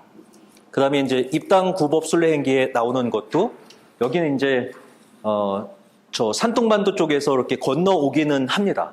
건너오기는 통일신라 때니까 그다음에 이제 그 연안에 도착하고 나서는 역시 여기도 계속 연안 항로를 따라서 일본까지 가지 큰 길로 이렇게 쭉 뛰어서 가지는 않습니다. 그래서 이제 제가 지난번 그 백제하고 일본 항로 연구하면서 만들어 놓은 길인데요. 길이 백제가 이렇게 갈 수밖에 없어요. 이렇게 저리 가야 돼요. 저 김해나 아니면은 최소한 저 거제 부근까지는 가야 일본 쪽으로 갈 수 있습니다. 왜냐면은 배 떠나고 난 다음에 얼마 안 있다가 스시마를 봐야 되거든요. 스시마를 봐야 됩니다. 그래야 여길 거쳐서 저 it기섬 지나서 큐슈로 갈 수 있습니다. 해외로 가는 길은 훨씬 위험합니다. 그러니까 여기도 이렇게 못 갑니다. 백제. 그리고 백제가 일본하고 교류하게 된 시기가 언젠지를 생각하시면은 그것도 아이디어가 되실 겁니다. 일본하고 백제가 본격적으로 교류하는 거는 근초고왕 때입니다. 근초고왕 때 백제가 일본으로 사신을 보내고 갈 수 있었던 이유는 그때 전라도 남부 지역까지 백제 영토로 들어왔기 때문입니다. 흔히 교과서에 마한병합이라고 되어 있는 게 그겁니다. 그러니까 이쪽 길이 정리가 되지 않으면 일본으로 갈 수 있는 길은 만들어지지 않습니다. 육지로 가지 않는 한은. 그래서 근초고왕 때 이 한반도 남부 지역까지 백제 영토가 되고 난 다음에야 비로소 백제하고 외간의 교류가 활발해지는 거고, 그것도 처음에 갈 때는 백제 혼자 힘으로 못 가고 신라 힘을 빌어서 내려갔다가 비로소 친해지고 난 다음에 이제 그때는 여기서 갔을지도 모르겠습니다. 왜냐하면은 스시마 동쪽을 보면서 가는 길이 있었다고 돼 있거든요. 그러니까 이렇게 갔을 가능성도 있습니다. 그렇지만 그 전까지는 이리에서 스시마 보고 가는 게 가장 전형적인 길이었다는 거, 그거는 좀 생각을 해보실 필요가 있을 것 같습니다. 근데 어쨌든 백길상으로는 그렇습니다. 해류 뭐 그런 것들에 대해서 좀 살펴보도록 하겠습니다. 바닷길 부분에서 제일 중요한 건 역시 해류입니다. 해류가 어떻게 흘러가는가를 파악을 해야 뱃길을 비교적 안전하고 편하게 갈 수 있거든요. 그 다음에 자칫 해류를 잘못하면은 표류하는 경우도 굉장히 많이 있습니다. 그래서 이걸 이해하는 것도 바닷길 이해에 있어서 굉장히 중요한 거다라는 생각을 좀 하셨으면 좋겠습니다. 이게 가장 최근에 만들어진 해류도입니다. 대체적으로 해류에는 두 가지가 있죠. 난류하고 그다음에 한류가 있는데, 우리나라 같은 경우는 쿠로시오 해류가 일본 밑으로 흐르다가 위로 이렇게 올라와서 우리 쪽으로 흐르는 그 형태로 이렇게 갈라집니다. 그게 대마 난류입니다. 스시마 난류죠. 그 다음에 저 위쪽에서 북한 한류가 이렇게 내려옵니다. 그리고 공식적으로 어디서부터 어디까지 오는지는 잘 모르지만은 연안에서 이렇게 도는 해류가 있습니다. 그러니까 어쨌든 우리는 이게 주 해류입니다. 대마 난류랑 북한 한류입니다. 희한하게도요, 통신사들 기록을 보면은 부산에서 출발해서 스시마까지 가는데 중간에 수종이라고 하는 걸 만나서 고생하는 장면이 나옵니다. 그러니까 거기에 도달하면 배가 막 흔들리고요. 그 다음에 요강이 뒤집히고요. 멀미 안 하던 사람들도 막 멀미를 하고 그러는 장면들이 나와요. 그거는 딱 여기가요, 그 해류가 이렇게 지나가는 지점이기 때문에 그래요. 해류는 이렇게 지나가는데 배는 이렇게 와야 되는 거잖아요. 그러니까 그 부딪히는 지점이 거기가 조선통신사들이 다 입을 모아서 한자로 써놓은 수종입니다. 물수자에다 마루종자를 써요. 실제로 지금도 거기는 갈 때 힘든 길이에요. 대마도 가시다 보면은 많이 흔들리는 데가 있습니다. 거기가 수종입니다. 그 다음에 여기는 희한한 것이 연안을 따라서 깊은 골이 있습니다. 갯골이. 그 갯골을 따라서 올라가는 길도 있고 내려오는 것도 있어요. 그래서 이걸 이용해서 왔다 갔다 거리는 게 결국은 우리 한반도 서남해를 다니는 뱃길의 근원이 됩니다.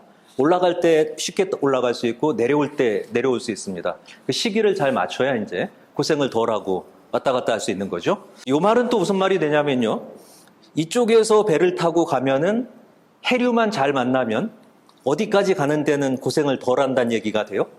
일본이나 한반도 남부 지역까지 오는 거는 고생을 덜 한다는 길이 됩니다. 만약에 장보고가 신라에서부터 여기까지 이렇게 왔다 갔다 거렸다면 가는 길은 생각보다 순탄했을 겁니다. 근데 올 때는 고생을 많이 했을 가능성이 있죠.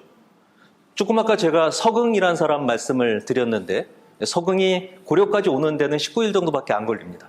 근데 돌아갈 때는 43일이 걸립니다. 이것도 이렇게 오는 거는 잘 만나면 쉽고요. 이렇게 올 때 바람을 잘못 만나거나 해류를 잘못 만나면 고생하게 되는 거죠. 이게 여름철하고 겨울철 해류도입니다. 요거까지는 제가 그려놨던 것 같은데요.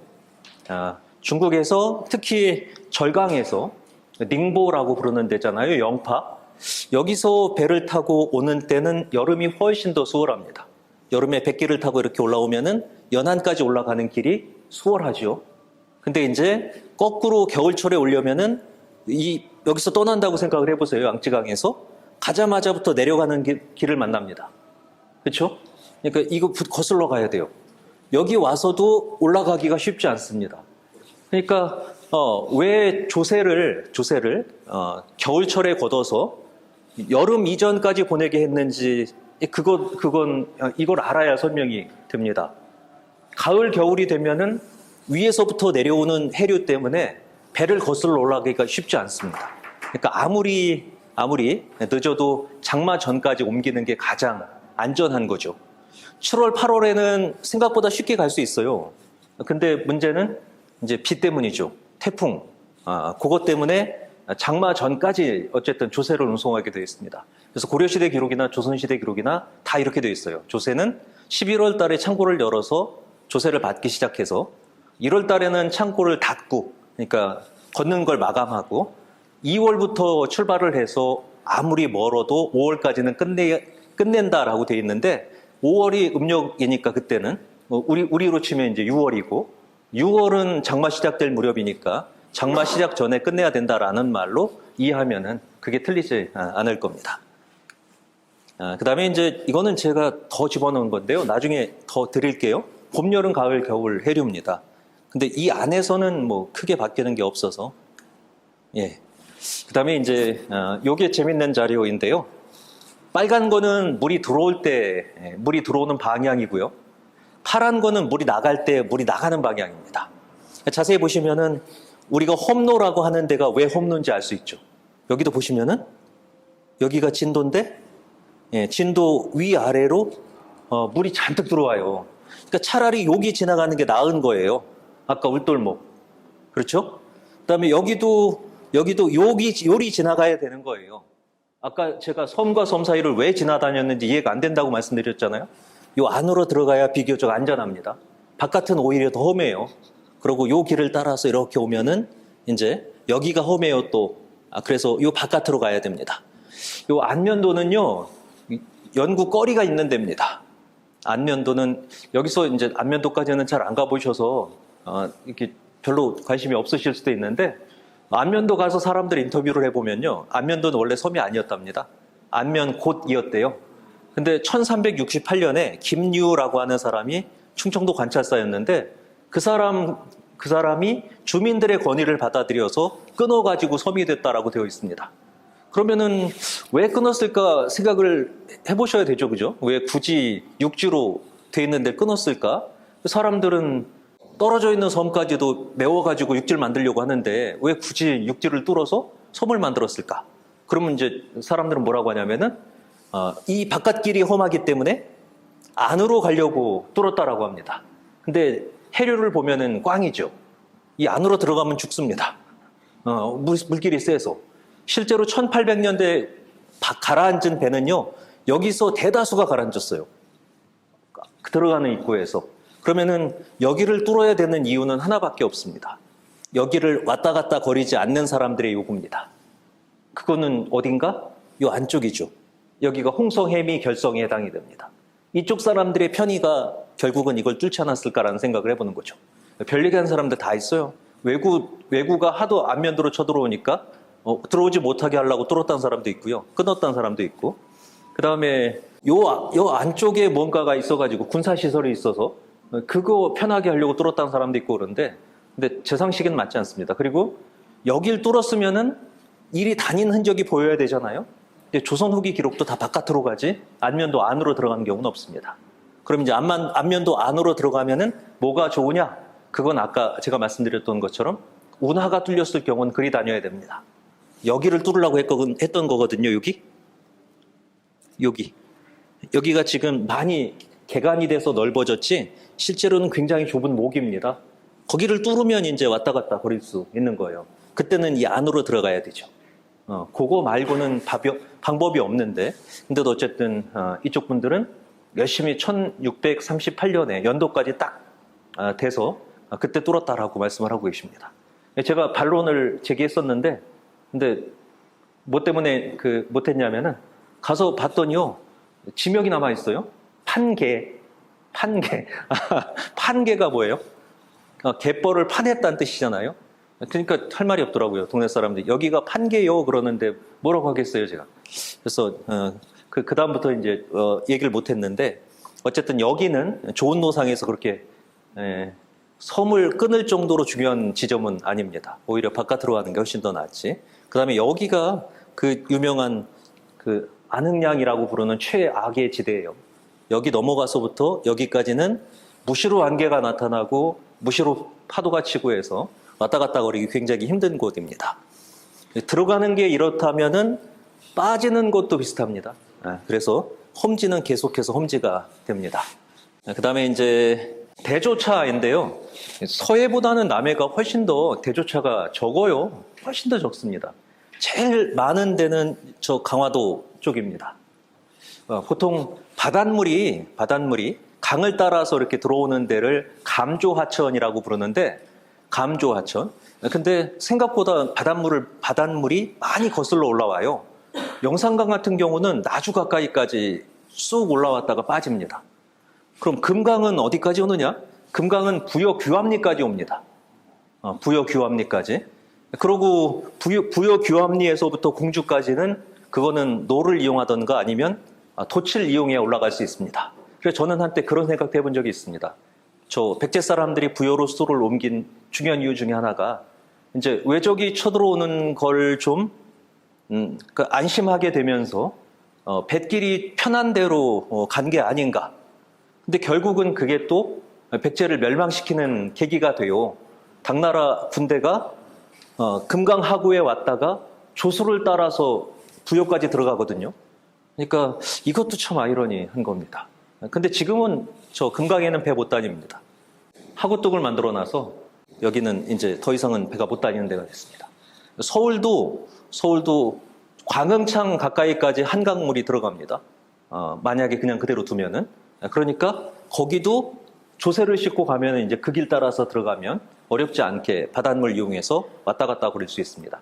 그러니까 바닷물을 아는 게 또 뱃길 연구하는 데 있어서는 굉장히 중요합니다. 그거는 지금은 많이 변했고요. 그 변하기 전의 자료는 일본 사람들이 1900년대에 만들어 놓은 조선 하천 조사 보고서, 그런 자료에 비교적 잘 남아 있습니다. 거기 보면은 거슬러 올라가는데 며칠이 걸리는지, 그 다음에 따라 내려오는데 며칠이 걸리는지까지 다 조사가 되어 있습니다. 그거는 저 국립도서관에 들어가면은 굳이 저 책으로 안 보셔도 다운로드 받아서 보실 수 있습니다.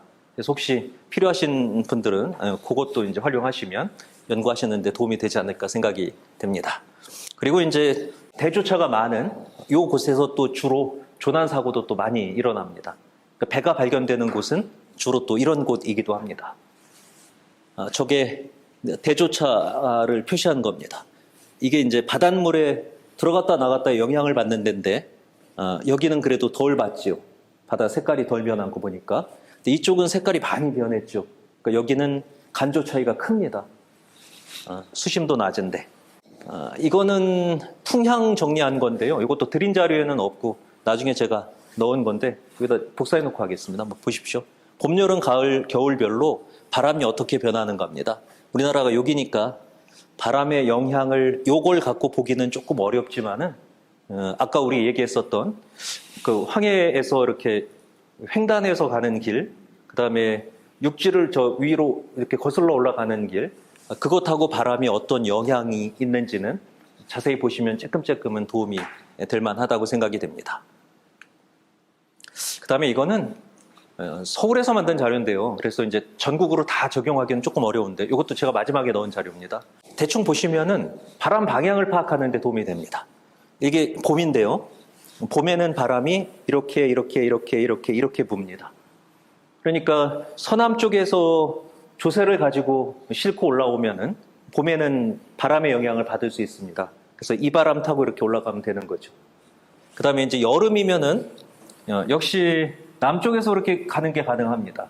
그래서 중국 배들이 장마만 만나지 않는다면 요 바람을 타고 중국에서부터 우리나라까지 올 수 있습니다. 그 다음에 이제 가을인데요. 가을에는 저쪽에서 바람이 옵니다. 저쪽에서. 그러니까 우리가 이렇게 가는 거는 이제 쉬워요. 요동 쪽으로. 근데 밑으로 내려가는 거는 이제 쉽지 않습니다. 올라오는 건 물론 이제 요 바람을 이용할 수 있습니다. 겨울에는 이제 꽝이죠. 겨울에는 연안 다니는 거는 좋지 않습니다. 자칫 잘못하면은 저 바람 타고 서남 쪽으로 쭉 내려가거나 아니면 표류하기 쉽습니다. 뒤에 제가 문순득 자료 갖고 왔는데 문순득이 1월 달에 표류되거든요. 저 바람 타고 아마 밑으로 쭉 내려갔을 겁니다. 그렇죠? 제가 몇 번 이제 특강 했던 자료 중에 이런 자료들이 있어서 갖고 왔는데요. 요거는 저보다 훨씬 더 잘 아시는 최부의 표회로입니다. 최부가 제주도에서 아버지 돌아가셨다는 이야기를 듣고는 무리하게 배를 띄웠다가 강남으로 가잖아요. 그 출발했을 때가 1월 달입니다. 1월 달이면은 저 북쪽에서 바람이 부는 때니까 당연히 바람을 잘못 만나면 어디로 가겠어요? 중국으로 떠밀려가게 돼 있죠. 그래서 이제 그 얘기를 제가 적어 놓은 겁니다. 11월 달에 이제 제주도로 갔고요. 1월 달에 배를 타고 나오다가 이거는 저기입니다. 문순득 표류 항로입니다. 문순득은 저 우이도 사람이죠. 우이도에서 삼태도로 홍어를 잡으러 갔다가 거기서 바람을 잘못 만나서 저 류큐로 갔다가 그렇죠? 저 필리핀으로 갔다가 그렇죠. 마카오 들러서 이제 난증 들러서 베이징 들러서 조선까지 오는데 3년 2개월인가 걸립니다. 저기도 이제 그 겨울철에 홍어 잡으러 갔다 바람을 잘못 만난 케이스죠. 예. 요거는 저 강진신문에도 크게 실리고 그랬던 건데요.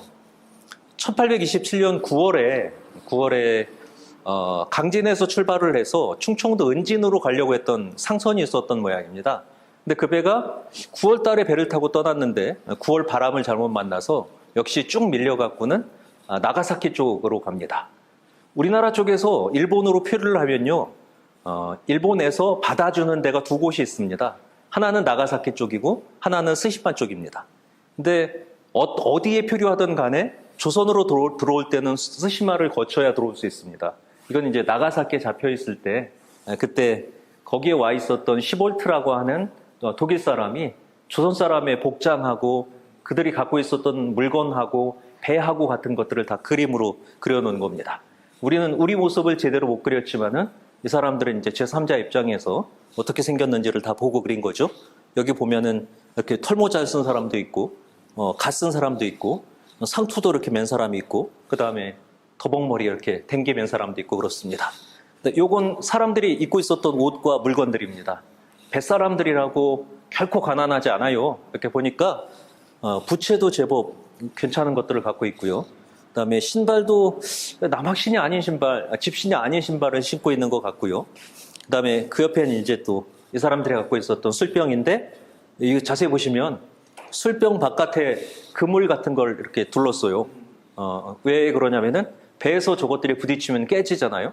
그러니까 깨지지 말라고 완충제를 입힌 거죠, 나름대로. 그 다음에 그 옆에는 북도 있어요. 저건 언제 필요할까요? 저거는 북을 언제 쓸까요? 배에서 북을 칠 일이 있을까요? 소식을 주고받을 때, 위급할 때, 그 다음에 사람들을 옮길 때, 그럴 때 쓴대요. 서금 고려 도경에도 보면은 이 배가 많이 흔들려서 이쪽으로 기우니까 사공이 북을 쳐서 이쪽으로 가시오. 그러니까 사람들이 다 이쪽으로 가서 배가 균형이 맞고 막 그런 장면이 나와요. 그러니까 소식을 주고받거나 아니면 그 안에서 뭔가 신호 체계를 줄 때 북이 필요한 모양이에요. 그 다음에 이제 흥미로운 거는 뭐가 실려 있어요? 그렇죠. 불상이 실려져 있습니다. 불상이. 그거는 일본의 표류해 간 배들의 대부분에서 나타나는 현상이고요. 그 다음에 저 중국에서 우리나라에 표류해 온 배에도 실려져 있습니다. 불상 아니면은 마조상. 마조는 혹시 들어보셨어요? 마조신앙? 예, 마조신앙은 마카오 쪽에서 처음 생겼다고 하더라고요. 마조는 어느 집 딸이었는데 오빠가 셋이 있었대요.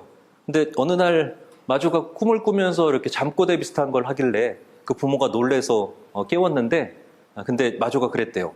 오빠들이 물고기 잡으러 가서 조난이 돼서 지금 작은 오빠하고 셋째 오빠는 끄집어 올렸는데 큰 오빠를 엄마가 깨우는 바람에 꺼내 올리지 못했다라고 했다는 거예요. 근데 과연 이제 나중에 돌아와서 보니까 큰 아들은 죽고 둘째, 셋째만 왔어요. 그 이후부터 그 신통력이 사람들한테 알려지면서 그러니까 마조를 뱃사람들 사이에서 신봉하기 시작했다는 거예요. 그 마조 신앙이 중국에는 이미 쫙 깔려 있고요. 우리나라에도 옵니다. 그래서 우리나라 바닷가에도 마조를 섬기는 사람들이 있어요. 어쨌든 불상도 갖고 다니고 관음상도 갖고 다니고 마조상도 갖고 다닙니다. 그래서 공식적으로 이제 문답하는 데 나와요. 너는 누구를 믿느냐? 그러면은 우리는 관음보살도 믿고 석가상도 믿고 뭐 어쩌고 저쩌고 하는 얘기들이 있습니다. 예. 어쨌든 표류민들 기록에는 이런 것도 있습니다. 그 다음에 제가 열심히 보는 건 배지요. 배요. 예. 이게 표류민들이 타고 갔던 배입니다. 배는요, 돛대가 하나인 게 있고 돛대가 두 개인 게 있습니다. 보통 고려시대까지는 배 돛대가 하나였습니다. 그래서 연안에서 발견되는 배들은 대부분 다 돛대가 한 개가 달려져 있습니다. 태안 마도 4호선이라고 부르는 조선 전기 배에는 온전한 돛 하나랑 아주 작은 돛 하나가 달려 있었습니다. 그 다음에 이제 조선 이후 시기에 만들어진 것들은 대부분 다 돛이 두 개입니다. 돛이 두 개 달린 배를 당도리선이라고 부릅니다. 당도리선, 당두리선. 그러니까 돛대 두 개가 있어야 바닷가 지역을 마음대로 왔다 갔다 걸릴 수 있어요. 하나짜리는 대체로 가까운 데를 다니거나 아니면 강에서 왔다 갔다 거리던 배입니다. 재밌는 거는 바다에서 다니는 배랑 강에서 다니는 배의 장단 비율이 다르다는 겁니다. 어떤 배가 더 길쭉할까요? 강을 다니는 배가 길쭉할까요? 바다를 다니는 배가 길쭉할까요? 강을 다니는 배가 삐쭉합니다. 그거는 비율이 3대 7 정도 됩니다. 근데 저기는 2대 3입니다. 그러니까 거의 그 네모 상자에 가까운 배를 만들어 갖고 다녀요. 이것도 보시면은 통통하죠, 배가 아주. 예, 통통하고 돛대가 지금 두 개가 달려 있는 당도리선이고, 요거는 이 닻을 감아 올리는 물레입니다. 여기 있고요. 그 다음에 이제 요게 재밌는데, 우리는 다 갑판이 있을 거라고 생각하잖아요. 그리고 사람들이 그 밑에서 잠을 잘 거라고 생각하는데, 근데 실제로는 사람이 잘 때는 이 가설 그 텐트를 만들게 되어 있습니다. 나무를 엮어 가지고 지붕을 만들어 뒀다가 그걸 이제 안 쓸 때는 접어두고 쓸 때는 저걸 펴 가지고 지붕을 만듭니다. 그리고 여기 이렇게 뚫어 놓는 이유는 안에서 밥도 해 먹고 그래야 되는데 막혀 있으면 안 되죠. 그러니까 뚫어 놓기도 하고, 그 다음에 이제 이렇게 앞하고 뒤는 비교적 이렇게 편편하게 만들고, 비교적 특징을 잘 살려서 그렸습니다. 전통 배가 요거랑 아주 유사하게 생겼습니다. 다만 밑은 훨씬 더 평평합니다. 우리나라 배는 훨씬 더 평평합니다. 배가 평평하면 뭐가 좋을까요? 우리나라 배는 대체로 아래하고 앞, 뒤가 다 편편한 걸로 알려져 있습니다. 평저선이라고 불리는 배인데, 중국 배는 첨저라고 알고 있는데 그거는 아닙니다. 중국도 지역에 따라서 배의 구조는 다 다릅니다. 주로 편편한 거는 저 양쯔강을 기점으로 해서 그 북쪽 배는 편편합니다. 거기는 모래도 많고 갯벌도 있어요. 근데 양쯔강 아래쪽 배는 대부분 다 뾰족합니다. 신안선도 발견됐을 때 배가 편편하지 않고 요렇게 생겼었습니다. 요 깔때기처럼. 그 깔때기처럼 생기면은 이렇게 생긴 배보다 흘수가, 그러니까 물에 가라앉는 깊이가 낮아집니다. 평저선에 가깝습니다. 이렇게 하면은 물이 깊어야 갈 수 있거든요. 근데 깔때기처럼 생기면은 밑이 편편한 배처럼 다닐 수 있어요. 그러니까 그 배는 굉장히 잘 만든 배입니다. 그러니까 이 바다도 다닐 수 있고, 그 다음에 얕은 해안도 다닐 수 있도록 구조화된 배예요. 어쨌든 이 배는 다른 건 몰라도 밑바닥은 좀 편편하게 만들어졌습니다. 아니, 이거보다는 편편했습니다. 이때 배는. 편편하면 뭐가 좋으냐? 우리나라는 갯벌이 많습니다. 그러니까 다니다가 여차하면은 갯벌에 내려앉아야 됩니다. 근데 그때 바닥이 뾰족하면은 엎어지죠. 그러니까 밑바닥은 당연히 이렇게 편편할 수밖에 없습니다. 그것도 고려 초에 만들어졌을 때는 훨씬 편편했다가 조선이 건국될 때쯤 되면은 밑바닥이 3개에서 4개 정도로 이렇게 비교적 세장해집니다. 그래도 완전히 편편하진 않습니다. 여기는 이제 배 탔던 사람들 모습이 그려져 있는데 상투가 북만하죠. 그 다음에 개가죽 모자를 쓴 것 같고요. 그 다음에 상인인데 갔었고요. 선장은 지금 머리에다가 망건을 썼습니다. 그 다음에 이제 선원이라고 되어 있는 사람은 맨머리고요. 그 다음에 견습생이라고 되어 있는데 아마도 심부름꾼일 겁니다. 심부름꾼은 아직 장가를 못 가서 더벅머리 총각입니다. 그러니까 이런 것들이 한 번씩 나오면 아주 재밌죠. 요 시기에 만들어진 생활 모습 같은 것들을 볼 수 있으니까요. 그 다음에 이제 아까 하멜 말씀하셨는데, 하멜이 9월에 가거든요. 근데 9월 그 조류가 딱 이렇게 갈 때입니다. 여기 남해에서 떠나면은 밑으로 이렇게 내려갈 때예요. 그래서 위로 올라가기는 힘들지만 일본으로 가거나 아니면 교토 쪽으로 가는 거는 수월할 때입니다. 그러니까 제 생각에는 하멜이 출발을 했을 때 하멜이 그 지식이 있었는지 없었는지는 모르지만 만약에 지식이 없었다면 운이 굉장히 좋았던 겁니다. 그러니까 해류가 이쪽으로 흐를 때 간 거죠. 만약에 거꾸로 갈 때 갔다면은 여기서 여수에서 출발해서 일본으로 못 가고 아마 사천이나 부산 쪽으로 갔을 겁니다. 나름 운이 좋았던 케이스라고 할 수 있습니다. 그 다음에 이제 이건 외구 관련된 제도인데 그냥 한번 보시면 될 것 같고요. 그 다음에 거의 끝부분에 온 것 같은데요. 갯벌하고 관련된 것입니다. 저 남쪽은요, 생각보다 갯벌이 그리 많지 않아요. 갯벌이 많은 데는 주로 서쪽입니다. 서해안 쪽에 뭐 태안, 그 다음에 그 밑으로 내려와서 전라북도 지역까지는 갯벌이 비교적 많은 편입니다. 그리고 이제 그 아래쪽으로 내려가면은 모래가 섞여 있는 데가 많고요. 그 다음에 그 범위도 훨씬 더 줄어듭니다. 서남쪽, 서쪽에 비해서. 그래서 여기도 보면은 갯벌이 형성되는 지역에 이렇게 쭉 설명이 되어 있는데 이쪽은 많습니다. 생각보다. 그래서 머드 축제도 하고 뭐 이렇게 다 할 수 있습니다. 근데 이쪽 아래쪽으로 내려오면은 갯벌이 형성되는 데가 생각보다 자금합니다. 그래서 아까 얼핏 말씀하실 때 이 산에 따라서 이렇게 생활권 말씀하시는 걸 들었는데 전라도는 저 여수층 가면은 전라도 생활권하고 경상도 생활권이 엮였습니다. 비슷해요, 이렇게. 여기는 교류가 훨씬 더 활발해요. 이쪽으로 오는 것보다는. 어쨌든 섬도 많지만은 바닷길하고도 생활권이 굉장히 밀접한 관련이 있다라는 말씀이고요. 그 다음에 이제 저거는 해무인데요. 항해하는 데 있어서 굉장히 중요한 것 중에 하나가 시야 확보입니다. 시야를 확보하지 못하게 하는 중대한 건 안개입니다. 안개가 언제 끼는가를 쭉 이렇게 계절별로 한번 본 겁니다. 이게 봄인데 색깔이 짙을수록 많은 걸까요? 적은 걸까요? 적은 겁니다. 밑으로 내려갈수록 적은 거고요. 위로 올라갈수록 많은 겁니다. 자세히 보시면은 이쪽은 여기가 다른 지역보다 많이 끼죠, 안개가. 아래쪽보다는 이쪽에 안개가 더 많이 껴요. 그 다음에 이제 그 여름철에 가면 저쪽으로 안개가 많이 낍니다. 여기도 서쪽으로 이렇게 안개가 많이 끼어 있습니다. 저 안개도 어쨌든 항해하는 데 있어서는 장애가 되니까 저 안개 일수를 아는 것도 백기를 이용하는 데 있어서는 중요한 자료가 됩니다. 이거는 이제 가을인데 가을이 되면은 거의 안 껴요. 가을 하늘이 굉장히 잘 보이잖아요, 우리한테도. 그렇고요. 겨울에도 생각보다 안개가 덜 낍니다.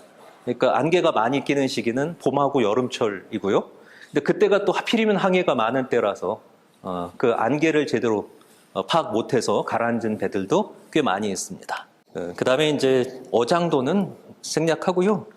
뒤에 가서 제가 요거 이제 조금 더 설명드리고 정리하도록 하겠습니다. 제가 아까 태안 마도 일대에서 배들이 여러 척이 발견됐다고 말씀드렸었잖아요. 실제로 많이 나왔습니다. 그 중에 이제 첫 번째 나온 배가 2007년에 발견이 됐는데 그 발견되는 계기가 아주 웃깁니다. 2007년에 태안의 어떤 어부 한 분이 쭈꾸미를 잡으러 나갔어요. 쭈꾸미는 어떻게 낚는지 혹시 아세요? 쭈꾸미 그물로 잡지 않습니다. 그렇다고 낙지처럼 삽으로 캐서 잡지도 않습니다. 쭈꾸미는 소라 껍데기를 줄로 계속 이렇게 연결을 해서 바다에 이렇게 넣어 놓으면은 개들이 집 욕심이 많아요. 그래서 좋은 소라 껍데기에 쏙쏙 들어갑니다. 그럼 이제 그때 걷어 올리면 되거든요. 근데 산란기가 되면은 이 쭈꾸미가 알을 낳고요. 모성애가 강해서 집 문을 답니다. 문을. 소라 껍데기는 집은 있지만 문이 없잖아요.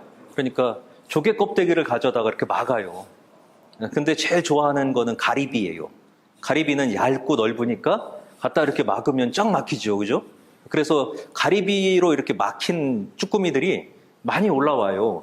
근데 이날은 이 어부 아저씨가 그 바로 전날에 물꿈을 꾸셨대요. 물을 뒤집어 쓰는. 그 물꿈은 어부들 사이에서 굉장히 좋은 꿈이래요. 그래서 오늘은 꽤 잡겠구나라고 해서 이렇게 건져 올렸는데 한참 건져 올리다 보니까 어떤 쭈꾸미가 반쪽은 조개에다가 몸을 넣고 반쪽은 고래청자 접시를 붙이고 이렇게 올라왔다는 거예요. 그러니까 얘가 완전 럭셔리한 애죠. 다른 애들이 다 저 갈비 껍데기로 문 만들 때 얘는 청자 집어다가 문 만든 거죠. 그 아저씨가 그걸 그냥 팔았으면은 시가 20만 원이었대요, 그게. 20만 원 받고 끝났을 거예요. 근데 생각을 잘 하신 거죠. 문화재연구소에 신고를 하셨어요. 그래서 문화재연구소에서 그 쭈꾸미 그 청자 나온 데 아래를 들어가 봤더니 고려시대 배 한 척이 발견이 돼 있었고요. 배가 가라앉아 있었고요. 거기서 나온 청자가 23,000점입니다. 한 점에는 한 20만 원 하는 거였지만 어쨌든 23,000점이 발견이 됐습니다. 그리고 그것만 나온 게 아니라 사람 뼈도 나왔어요. 고려시대 사람 뼈. 아마도 다른 분은 다 피했는데 이분은 무거운데 이렇게 눌리셨나 봐요. 그다음에 이제 여기 보시면 목간이 나왔어요. 저 때부터 우리나라에 이제 본격적으로 목간 연구가 시작이 됩니다. 그 전에 목간은 이제 신안선에서 나온 게 다였거든요. 근데 우리나라 배에서도 목간이 나온다는 걸 요걸 통해서 알게 됐습니다. 요게 그때 나온 대표적인 청자인데 어떠세요? 강진서 만들어서 개경으로 갔던 청자인데 어떠세요? 잘 만들었어요? 잘 만들었어요? 제 보기엔 못 만들었어요. 못생겼어요. 이 전에 만든 청자 사자들 보면은 되게 예쁘잖아요. 근데 얘는 빛깔도 많이 떨어지고 심지어 터졌어요. 목 아래가 다. 예, 이게 원래 제 역할을 하려면은 다 막혀야 되고요. 사자 입만 뚫려서 여기서 향을 피우면 사자 입으로 연기가 나와야 정상이거든요. 근데 이건 다 터졌어요. 그래서 이게 어떻게 이렇게 불완전한 게 실리게 됐는가도 미스터리한 것 중에 하나예요. 우리가 옛날에 드라마 보면은 청자 만든 장인이 하나하나 이렇게 검수를 해서 삐뚤어진 게 있으면 다 깨트려버리고 막 그러는데 여기는 못생긴 청자가 얼마나 많은가 몰라요. 그래서 어떤 분은 도고리로 산 거다. 개경에 있는 어떤 사람이 가마째 산 거다. 그러니까 가마에 있는 걸 좋은 품질, 나쁜 품질 가리지 않고 몽땅 다 싣다 보니까 이런 것도 실린 거다라고 얘기하는 사람도 있고요. 저 같은 사람은 또 어떻게 생각하냐면은 이게 아마도 기한에 맞춰서 보내야 되는 조공품 아니었을까. 기한에 맞춰서 보내야 되니까 이게 그 물건이 좋든 간에 안 좋든 간에 빼돌리지 않았다는 걸 강조하려면 그러면 다 실어야 되지 않을까. 어쨌든 정답은 없겠지만은 상상을 어떻게 하는가에 따라서 또 성격이 달라지는 것이기도 합니다. 뭐 이렇게 이래저래 해가지고는 나온 게 24,000점 정도가 나왔습니다. 이게 이제 처음이었어요. 처음. 그래서 이때 문화재청장이 유홍준 선생이었는데 유영준 선생이 이거 나왔다는 얘기를 듣고는 갔대요. 가가지고 보니까 막 청자가 막 올라오고 있잖아요. 그러니까 직접 그 자리에서 그림을 그려줬대요. 여기다 쭈꾸미 공덕비를 세워라. 그래서 우리 역사에서 처음으로 쭈꾸미 공덕비가 세워질 뻔했으나, 근데 문화재청장이 바뀌고 그러면서 이제 실제로 동상은 만들지 않았고요. 어쨌든 그 쭈꾸미는 이제 세상의 관심을 받게 됐습니다. 슬프게도 안타깝게도 그 쭈꾸미는 자기 역할을 다 하고 팔려갔대요. 저 같으면 살려줬을 것 같은데 팔았대요. 그다음에 이제 얼마 안 있다가 태안 마도 1호선이라고 하는 배가 발견이 됐습니다. 2008년에 나왔고요. 선박에 잔해가 남아 있어서 이때 배가 어떻게 생겼는지를 대충 아랫부분은 알게 됐습니다. 이 배도 역시 돛대는 하나였습니다. 아까 고려시대 배는 돛대가 하나였다고 말씀드렸었잖아요. 이거는 여기서 출발해서 나주, 장흥, 뭐 해남 요 일대에서 이제 물건을 싣고 올라가다가 저기서 가라앉은 배입니다. 요 배인데요, 복원을 했어요. 국립해양문화재연구소에서. 그래서 가시면 볼 수 있고요. 유물은 목간이 80개나 나와서 저게 이제 연구자들의 나름대로 굉장히 중요한 관심을 또 받고 있습니다. 청자가 317개가 나왔고요. 도기가 54개가 나왔고요. 그다음에 석탄이 50kg 정도 나왔습니다. 저 석탄에 대한 연구가 또 나름대로 여기저기서 되고 있습니다. 저 석탄이 만약에 고려시대 석탄이라면 그러면 우리 석탄 쓴 그 연대가 굉장히 올라가는 게 아니냐라고 얘기하는 사람도 있고, 저거 섞여 들어간 거 아니냐, 응? 저때 석탄 썼을 리가 없다라고 얘기하는 사람도 있고요. 석탄에 관한 기록은 성종 때쯤에 나와요. 조선왕조실록에. 성종 때 강원도 어느 동네에서 불이 났는데 그 불이 꺼지질 않고 밤에도 오히려 시뻘겋대요. 그래서 소문이 이상하니까 사람을 보냅니다. 가서 조사하고 와라. 그래서 갔더니 불이 난 건 3년 전이고 지금은 불이 꺼졌다고 한다. 그래서 불이 붙었던 데에 있는 흙을 갖고 왔다라고 갖고 가요. 그러니까 왕이 중국 갔다 온 사람을 불러다가 이게 석탄인지 아닌지 한번 확인해라라고 하는 구절이 있습니다. 그래서 가서 확인을 했는데 이게 중국에서 쓰는 석탄은 아니었답니다라고 하는 기록이 있고요. 1600년대 기록에는 평양에서 불이 났대요. 근데 가서 또 조사를 해봤더니 불이 꺼지질 않아요. 그래서 그걸 또 채취해 갖고 왔는데 그걸 어떤 관리가 보더니 이거는 무연탄입니다라고 얘기하는 장면이 나와요. 연기가 없는 석탄이다. 제가 이 석탄 나왔다는 이야기를 듣고 만약에 이게 진짜 고려시대 석탄이라면 어디서 나왔을 가능성이 있을까 생각을 조금 해봤어요. 그랬더니 신증 동국 여지승남에 화순에 흑토제가 있대요. 흑토제가. 흑토라고 하는 건 석탄이거든요. 그리고 한 말에 거기에 화순광업소 생기고 그러잖아요. 그래서 아마 만약에 저게 고려시대 석탄이라면 화순 일대에서 채취가 돼서 가다가 가라앉은 게 아닌가라는 생각 정도는 하고 있습니다. 그 다음에 고려시대 배에서 하나같이 발견되는 건 빛입니다. 빛. 얼레 빛하고 참빛이 같이 발견되고 있습니다. 얼레 빛은 대충 머리를 이렇게 이제 빚는 거고 참빛은 이 잡는 거잖아요. 저 시기 사람들이 아마도 배를 타고 가면서도 굉장히 외모에 신경 쓰지 않았나 라는 생각을 어쨌든 해봤습니다. 그 다음에 이제 태안 마도 2호선은 1호선 바로 옆에서 1호선을 발굴하다가 주변을 이렇게 조사를 했는데 배 두 척이 더 있다는 걸 알았어요. 그래서 순차적으로 1호하고 2호하고 3호 1년차씩 했습니다. 그래서 2호선이 발견이 됐고요. 여기는 이제 배판 이만큼 남아 있었습니다. 그리고 발견된 거는 목간이 47점, 그다음에 청자가 140개, 도기, 그다음에 암퀴와 편, 청동숟가락 뭐 이런 것이 나왔습니다. 여기서 조금 궁금한 거 없으세요? 뭐 이런 거 왜 실었을까 싶은 거. 기와 왜 실었을까요? 162개나. 두 가지 중에 하나였을 것 같아요. 파레트이거나. 그러니까 배에서 아무리 잘 막아도 경미를 해도 물이 올라오면은 곡식 같은 것들이 젖을 수 있잖아요.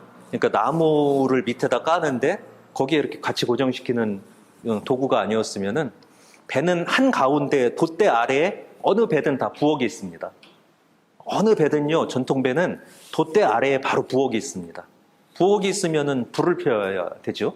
그러면 이제 밑에다가 기와나 아니면 철편 같은 것들을 깔아야 됩니다. 그런데 쓰지 않았을까라는 생각이 들어요. 청동 숟가락은 저게 무령왕릉에서 나왔을 때까지만 해도 무령왕릉에서 나온 숟가락이 그래도 지금까지 나온 것 중에는 비교적 오래된 것입니다. 그때 나왔을 때만 하더라도 이게 부장품이냐 아니면 실제로 먹었던 거냐에 대해서 이견이 있었거든요. 무령왕릉 숟가락은 큽니다, 생각보다. 그래서 입이 굉장히 큰 사람이 밥을 먹어야 해요. 근데 배가 발견이 됐는데 배에서 발견된 것들은 사용 흔적이 있어요. 그러면은 썼다는 거잖아요. 그죠? 그래서 뱃사람들도 청동 숟가락을 썼을 거다라는 판단은 하게 됐는데, 근데 숟가락은 약간 정말 굉장히 재밌는 소재예요. 중국 사람들도 숟가락 잘 안 써요. 일본 사람들도 잘 안 써요. 우리가 쓰거든요. 우리는 국물 문화잖아요. 그래서 국물 아니면 죽 같은 것들을 먹었을 거다라는 생각도 할 수 있고요. 그다음에 8개 내지 13개 정도가 나오고 있거든요, 배에서. 그럼 배에 탄 사람들은 대략 8명에서 13명 정도이지 않을까라는 생각도 하고 있고요. 숟가락이 나오면 뭣도 나와야 되죠? 젓가락도 나와야 되죠? 근데 청동 젓가락은 좀 이따 볼 마도 3호선에서만 2개가 나왔어요. 나머지는 다 나무 젓가락이었고요. 숟가락은 그냥 청동 숟가락을 썼지만 젓가락은 나무 젓가락을 쓰고, 그 다음에 마도 3호선에서 청동 젓가락 썼던 2사람은 아마도 다른 사람들에 비해서 신분이 좀 높은 사람이 아니었을까. 근데 그걸 또 뒷받침을 만한 것이 또 뒤에서 나왔습니다. 이게 마도 3호선이고요. 마도 3호선 굉장히 잘 남아있어요. 이렇게 남아있습니다. 근데 아직 발굴하지 않았습니다. 유물만 건져냈고요. 배는 그대로 다시 덮었습니다. 나중에 통째로 끄집어 올릴 계획으로. 이게 지금보다 조금 더 기술이 발달할 때를 기다리거나 아니면 보존 처리할 수 있는 시설 같은 것들을 기다리는 모양입니다. 이 배는 여기 보세요. 여기가 부엌이에요. 여기가. 여기서 이제 주로 뭐 식료품 담았던 그릇이나 아니면 숟가락 같은 것들이 발견이 돼요. 그리고 이 앞쪽은 나무가 많이 쌓여져 있는데 여기가 곡식 실었던 데예요. 아까 말씀드린 것처럼 수밀이 안 되면 곡식이 젖으니까 나무를 깔아야 돼요. 팔레트처럼. 그 다음에 이제 여기에 이렇게 쌓아놓은 거 있잖아요. 이거 옷감이에요. 옷감을 귀하게 가져가려고 지프로 엮은 저런 것처럼 생긴 돗자리를 만들어서 거기다 옷감을 이렇게 넣었어요. 그리고 더 재밌는 거는 사슴뿔이요. 사슴뿔이 몇 개가 나왔어요. 사슴뿔이 이렇게 붙어 있어요. 뿔이 붙어 있다는 건 두개골에 그렇죠? 산채로 가져갔거나 아니면은 머리를 가져갔거나 그랬던 것 같은데 정확히 알 수 없어요. 어떻게 가져갔는지. 그리고 개체수가, 저 동물 개체수가요, 한 10여 종이 나왔어요. 뭐 멧돼지도 나오고 노루도 나오고 사슴도 나오고. 고려시대 사람들은 서근 고려도경에 따르면 불교를 믿어서 고기를 안 먹었다고 하는데, 근데 말도 안 되는 소리인 것 같아요. 고기 무지하게 먹었나 봐요. 이 배에 보면은 동물뼈가 이렇게 나오는 걸 보면. 그다음에 생선 젓갈 넣었던 항아리 같은 것들, 그런 것들이 발굴이 됐습니다. 이 마도 4호선은 나주에서 출발해서 광흥창까지 가다가 가라앉은 조선시대 배입니다. 이거는 우리나라의 유일한 조선시대 배고요. 좋은 선이라고 하는 게 확실하게 이야기할 수 있는 최초의 좋은 선입니다. 이게 이제 마도 4호선에서 나온 목간입니다. 이게 나주를 약자로 쓴 거예요. 나주에서부터 광흥창까지 가는 거다라고 쓰여져 있어서 대략 출발지와 도착지를 알게 됐습니다. 이게 이제 마도 4호선에서 나온 자기들입니다. 재밌는 거는 피카소가 있었어요. 조선 전기에 피카소가 있었어요. 거의 뭐 이렇게 물고기도 그렇고 새도 그렇고 굉장히 상상력을 발휘해서 도자기에 이렇게 그림을 넣었습니다. 그 다음에 내섬이라고 쓴 글자가 새겨진 도자기가 발견이 됐어요. 저 도자기 연구하는 분이 말씀을 하시는 걸 들었는데 되게 재밌더라고요. 그 전까지는 저 도자기에다 이렇게 글자를 새겨놓고 그러는 게 별로 없었대요. 고려시대 제외하고 조선시대에는. 근데 조선이 건국이 되고 난 다음에 잔치를 계속 나라에서 열었는데 잔치가 끝날 때마다 그릇이 없어진대요. 그러니까 양반님들께서 밥을 먹고 도포에다 하나씩 넣고 가신 거죠. 그러니까 이제 이게 나라 거라는 걸 확실히 하기 위해서 관청 이름을 새기기 시작한 게 그게 이제 세종 무렵이래요. 태종, 세종 무렵이래요. 그래서 아마 이거는 그 무렵에 가라앉은 배가 아닐까라고 추정을 하고 있습니다. 그 뒤에는 이렇게 뭐 배 특징에 대해서 쭉 적어놨고요. 시간이 거의 다 돼서 마도 1호선 잔해인데요. 자세히 보시면 나무가 통나무예요. 우리 생각에는 가는 널판을 이렇게 만들어서 배를 지었을 것 같은데 통나무로 만들었습니다. 그리고 우리 배의 가장 큰 특징은 외판을 붙일 때 외판의 바깥 부분하고 이 올리는 안 부분을 각각 기역자하고 니은자로 맞춰서 이렇게 끼워 넣고 나무 못을 봤거든요. 그 흔적은 여기서도 발견이 됐습니다. 그래서 가능한 쇠못을 쓰지 않고 나무만 이용해서 만든 우리나라 배의 특징은 여기서도 확실히 확인이 됐다. 그런 것 정도는 얘기할 수 있습니다. 대체로 소나무였고요. 중간중간에 밤나무가 들어있었는데 그 밤나무는 나중에 보수하면서 넣은 걸로 추정을 하고 있습니다. 예, 여기까지 해서 이제 쭉 설명을 드렸습니다. 예.